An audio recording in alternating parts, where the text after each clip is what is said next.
Hello, ladies and gentlemen. Welcome to an episode of PuckTime. I'm your host today, Alex B. Smith. There's no Prez here. He is skiing in Park City, Utah, while we are here still doing our work. Carmine Bianco is here Yeah, joining me. Um, you had a good night on the ice last night, right?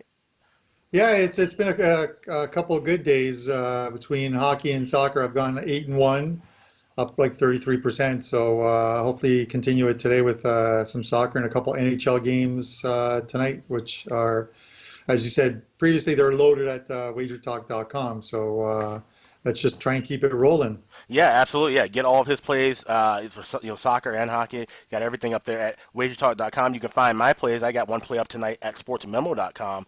Only $20, so check that on out. But yeah, let's get rolling with the games here. We'll start off at the top of the rotation. Numbers one and two. We got Pittsburgh as a minus 155, 160 favorite traveling to Buffalo tonight. I mean, this is a tale of two teams going in opposite directions. You got the Penguins finally rolling in rhythm. We talked about it forever, saying that they started off slow in the first half. They were a wild card team, maybe possibly even missing the playoffs for the first time in ages. And I said their backs against the wall. They're going to start ramping things up. That's exactly what they've done, winning 5 of the last 6 games. They've won 14 of the last 17 meetings with Buffalo as well. So this might be a easy battle for Pittsburgh. But Buffalo, like I said, they looked good early, but no Jack Eichel. Once again, he's out with that suspension. He'll be back in a couple of days against Carolina. They're also short a defenseman with Zach Bogosian. He's downgraded to out tonight with an upper body injury. Seems like it's going to be a tough climb here for Buffalo. The only way I would play this would be the Penguins in regulation or maybe even the puck line. Carm, what do you think? Yeah, I agree. The Sabres were playing spoilers this time last year. Did beat the Penguins as a big dog, but I don't see that happening here. Real to start the season, sat atop the standings. We knew that at some point there were going to be a sell and fade. That's kind of happened now. They've lost 12 of 15.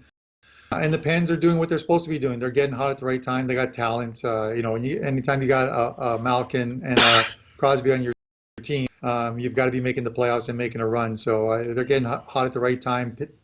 Pens regulation time for me as well. Nice. All right, let's go over to another couple of Metropolitan Division teams here. We got the Washington Capitals traveling to the city of brotherly love, taking on the Flyers. Washington's won 7 of their last 8 games. They're pretty much like the same thing we've been saying about Pittsburgh. Started off slow, had a bit of that Stanley Cup hangover. Two teams that played a lot of hockey, and now they got things rolling around. They actually lead in the Metropolitan Division. At one point didn't think that was going to be the case. Just a 2 point lead over the Island and a 4 point lead over Pittsburgh. So every game is crucial for them, even though they won't win the President's Trophy. But getting home ice for at least 1 or 2 rounds is crucial. So you got a Flyer team still hanging on for dear life. We've been trying to write them off, it seems like, every other day, and they keep winning. They've won the last 15 at home, and they are only just, let's say, about 4 points, 5 points away from Columbus in that second spot. They got Montreal, of course. Team race in that wild card spot for another week or so at least. But this is going to be a tough one here with a good Capitals team rolling hot on the road. Carm, what are your thoughts? Yeah, they struggled early, early in the season. Obviously, goaltending problems. They've gone through 9 goalies, I think. Yeah. The Flyers. When you don't accumulate points at the beginning of the season, it makes it tougher. You've got to go on a tremendous roll at the end of the season in order to get into the playoffs. And the Flyers have done that. They've gone like 21 of 25 where they've picked up points, 19 wins, 4 losses, and 2 OT losses. So Mm-hmm. they've picked up points, but they're still 5 points back, and it's because of their early struggles. Caps are getting hot at the right time. And it's kind of like the Penguins. It's where you want to be. That battle between the Caps, Pens, and Islanders for top spot in the Metro is going to go right down to that final weekend, I think. Mm-hmm. I'll lay the small price with the Caps here. I just think playing as well as Flyers have, it takes a toll on you at some point. It did with St. Louis. Had a great streak going and have now gone 4-4-2 their last 10. I think the Flyers drop off soon and out of farther away from a playoff spot. It's Caps for me tonight, minus 123. Yeah, I like the Capitals too, especially with that price of minus 130. And so Flyers are taking some money, and I like fading against that move there. Let's look at, we just talked about the Islanders. They are right in the middle of that Metropolitan Division as well against another team battling the wild card, the Montreal Canadiens. Islanders hosting this game. It's at Nassau Coliseum. And we got The Islanders is a short favorite, just laying a minus $1.30. Total 5.5, and I'm seeing split money on over and under. Shaded to the under and minus $1.30 here, which makes sense. Obviously, Montreal, when they win games, more than likely than not, they're playing three battles. They're being solid defensively. Carey Price being on his game, that's usually when they win. But they've lost three. They've lost 7 of their last 10 on the road. You got an Islanders team that's been playing well in both of their home buildings. Of course, like I said, they're at Nassau Coliseum now because Barclays Center is being used for the A10 college basketball tournament. But the Islanders, wherever they've played, as long as they call it home, they've done well. 11-5 their last 16 as the home team. So, Carm, what do you see in this game here? This is a tough one because you've got two teams with different battles going on. Obviously, the Islanders for the Metro, Canadiens trying to get into a playoff spot.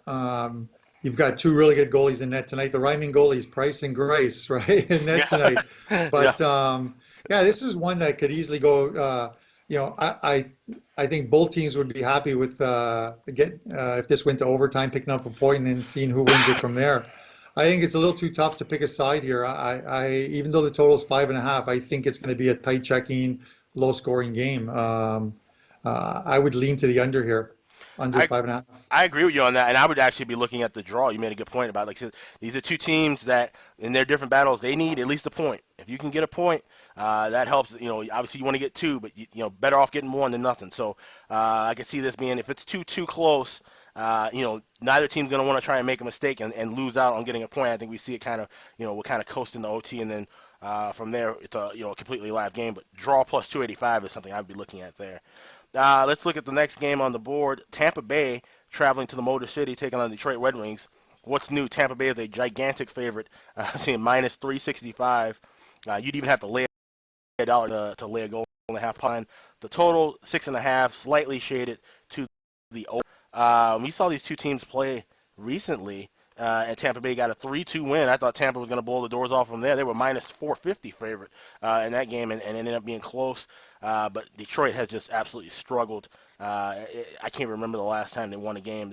They beat the Rangers 3-2 on March 7th, but it seems like they've lost damn near everything else. Tampa 14-2 their last 16 overall. 7 of the last 8 they've won on the road.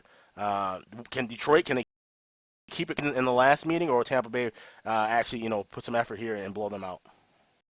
Listen, sometimes the last thing we should do is try and find something that's not there. Like the Wings are coming off a 3-game road trip, lost all 3, outscored 12-4. Tampa's just top team in the NHL right now. Vasilevsky's in net tonight, or he's projected to be in net tonight. They've clinched the East, pretty much clinched the President's Trophy, and something can be said for resting players, give scratches, but the Lightning aren't doing that. I think it's full steam ahead with this team, and they want to roll into the playoffs. They're healthy.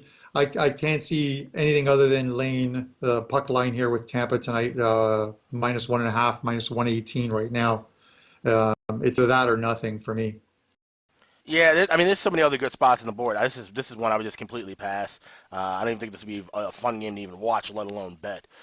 So let's go to the next one on the board. You got the St. Louis Blues traveling to Canada's capital, taking on the Ottawa Senators. Blues, gigantic favorite, minus 240, 245. The over at 6, shaded slightly toward the under. And, it seems like you mentioned, they've been rolling hot, but they've been playing so many important games early.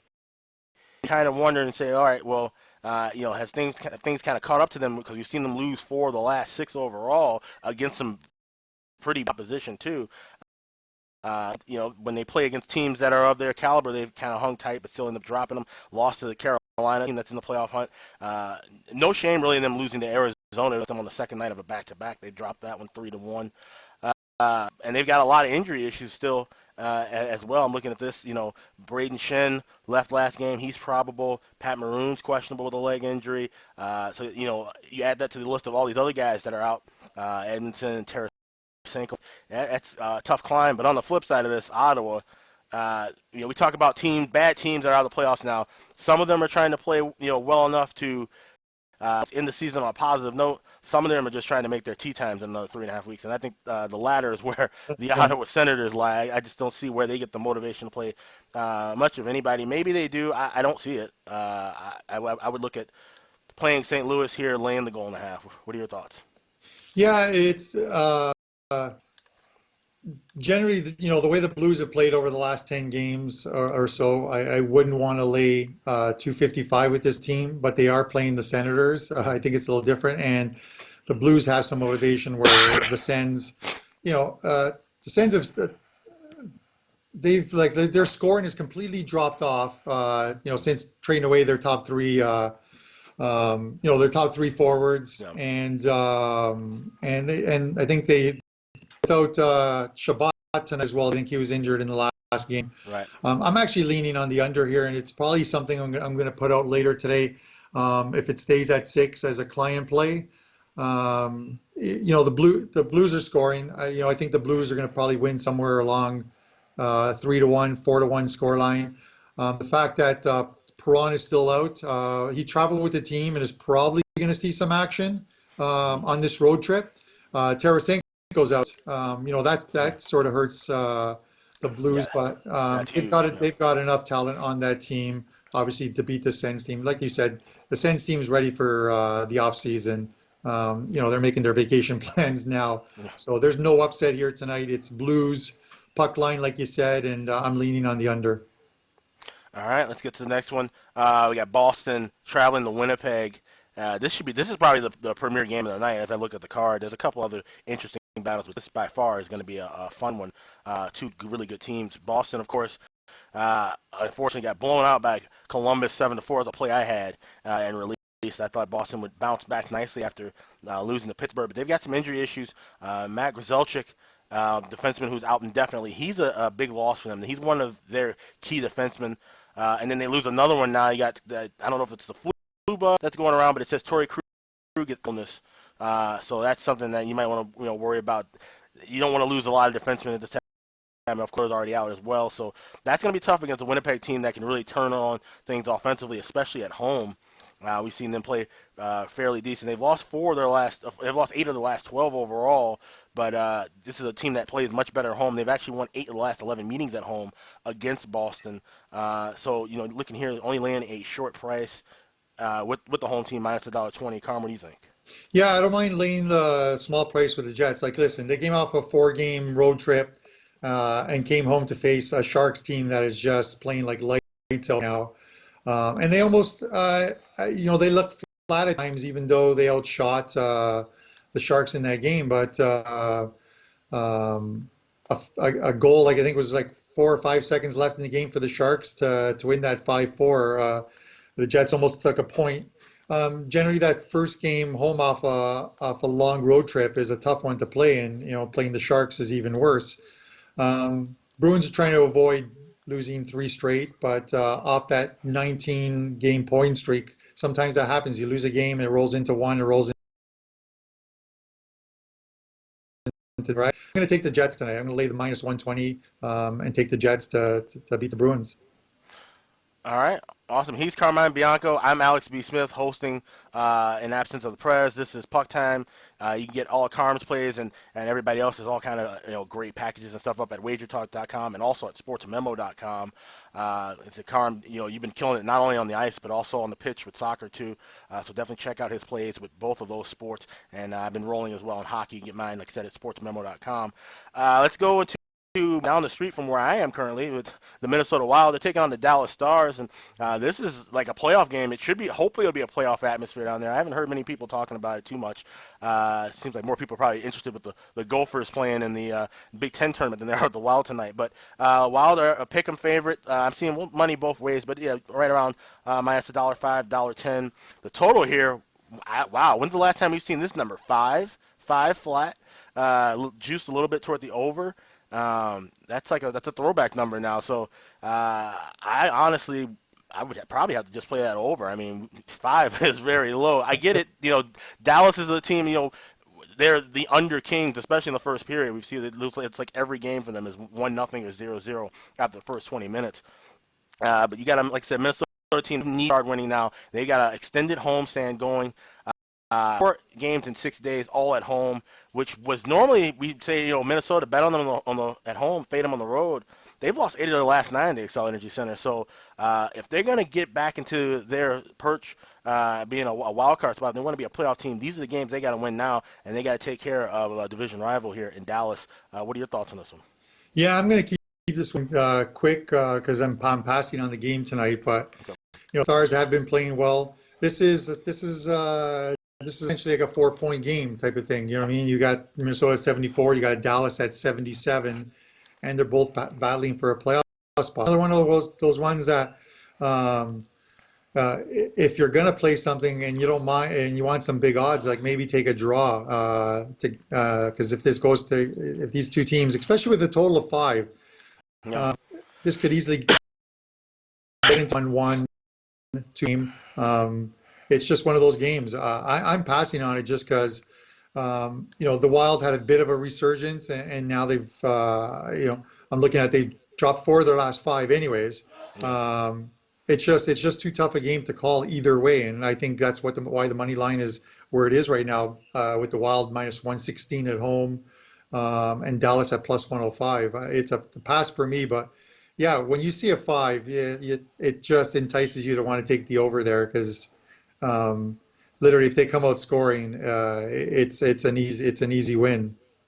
Yeah, absolutely. Like I say, a 5. I can't remember seeing a 5 all year, even at the beginning of the year. I mean, everything kind of opened up right out of the gate at 6, and then went quickly to 6.5 and so forth. So, interesting to see a 5 there. And you mentioned the draw. They actually the worst odds on the draw of all the boards tonight. Most of it's plus 290, plus 300. You would only get plus 270 for the draw. So I guess the books are kind of thinking along the same lines there. All right, let's go to the next game. We've got where is that going? Oh yeah, we have the Anaheim Ducks. Oh boy, taking on the Arizona Coyotes. Coyotes, a short favorite actually, minus $1.35. I actually thought they would be higher than that. Obviously, like I said, this is the Arizona team that's been rolling nice as of late. Of course, they had a couple of tough games in there, losing to Chicago, getting blown out there, but then they bounced back the next night against St. Louis to get a 3-1 win. Anaheim, of course, is just one of those teams, like I said, playing out the string. They've lost 15 of their last 22 games, 9 of their last 11 they've dropped on the road. That's actually, I'm not a big fan of laying favorites, but minus 35, minus 40, I think that's actually kind of a short price here for Arizona. I like the Coyotes in this one. What do you think? Yeah, you know what? I talked about this the other day with the Prez. Ducks are in that spoiler role. They're kind of relishing that spoiler role. They're trying to beat teams that are battling for playoff spots. These two teams played in Arizona beginning of this month, and the Ducks came away with a 3-1 win. Prior to Arizona had won 8 of 10 at home, and that was one of their losses. I don't think they take the Ducks lightly tonight. I think they get the win, and I think it doesn't hurt to take 140. I'm seeing 140 right now. If you can get it a little bit lower, 135, 133 at a couple books, that's not a bad bet. It's a bigger game for the Yotes tonight, definitely. Yeah, absolutely. Now we go to the next one on the rotation. We only got 2 left here. We got now Florida traveling cross country to San Jose. San Jose, not a gigantic favorite, only minus $1.95 or laying 200, which makes sense. Florida, we did see them get a little bit of offensive boost. They put up 6 goals in each of their last 2 games against Detroit and Minnesota. So now they go cross country against the Sharks team that is just red hot. They've won 6 in a row.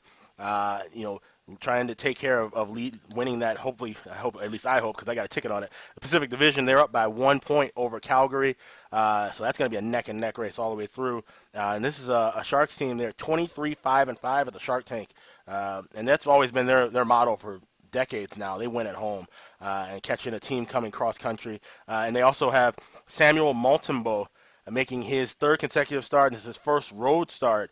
Not I mean, it's not a hostile environment, but obviously, like I said, this is going to be a tough ask for a rookie goalie to try and pull out a win here against a Sharks team that's looking to win a division. What do you think, Carm? Yeah, I was going to give you the starting goalies in this game, but I was going to ask you to pronounce the Panthers goalie because I can't get that last name. I've tried I think it's Mon. I think that's it. Yeah. But and it's Martin Jones tonight, but yeah, you listen. The Sharks are just beating everyone right now, and they're doing it by scoring goals. Panthers come off two wins at home where they scored 6 in both games against Minnesota and Detroit. So they're scoring goals. I'm actually taking the over in this game, over half. I'm going to make it a client play as well later, so viewers kind of know a couple of the client plays that I'm putting out there. They're not part of my package that's up at WagerTalk, but I'm going to look for some goals tonight, even with Montembeault in net tonight, and he's been playing well. It's just one of those things where the Sharks are playing so well tonight. Panthers got a little bit of confidence, even though they're like 9 points out of a playoff spot. They're not going to make it, but I do see this being a high-scoring game. Yeah, I would look at the over there as well, and maybe even Sharks puck line. I could see possibly if they got a lead, they can get some empty net magic going there. Last game on the board here, Nashville traveling to LA, taking on the Kings. This will definitely not be a game I won't be betting or watching late at night. Nashville's lost 4 of their last 6, and Nashville's a team I've been talking about forever. They aren't that good on the road. I mean, they seem to struggle on the road. And that's something that's really, I think, is going to really bite them in the butt come playoff time. LA is not playing good anywhere. They've lost 6 of their last 7 at home, 13 of their last 15 overall. The over has, I know obviously we talk about the Blackhawks over being an incredible run, but LA's got a decent one of their own as well. 15 of their last 21 games have gone over the total, but you can't look at it over here with this Nashville squad. It's a Nashville team, especially on the road. They've gone under in 7 of the last 10 games, 6 of the last 9 overall. I would think this is going to be a low and slow contest. I would probably look at the under. Yeah, same here. I'm leaning on the under. If I had to take a side, it's probably going to be the Preds regulation time. You sort of offset the fact that they're not that great on the road, as they're not as good as they should be, with the fact that the Kings are just terrible right now. Kings did win their last game, but that's one of those LA freeway games where they love to beat the Ducks, right? So they beat them 3-2, but before that they were like 1-9-4. There's a reason why they're in the standings. They're ready for the off season as well. It's Preds regulation time for me, and I'd lean on the under 5.5 just because the propensity for these teams just to play under. There's a lot of unders, in their past 10 to 15 games. So under for me here, and Preds regulation. Awesome. All right. Well, that's it. We made it through. Nothing got destroyed. Nothing's on fire. We've made this work. Hopefully it will post up and be all clean. And Carm, thank you so much for being patient and working along with me today. And everybody check out his plays over at WagerTalk.com. Check mine out at SportsMemo.com. And take it easy. And I'll be hosting again tomorrow. So hopefully, if I didn't do that good job today, maybe I'll do a better one tomorrow. So see you guys.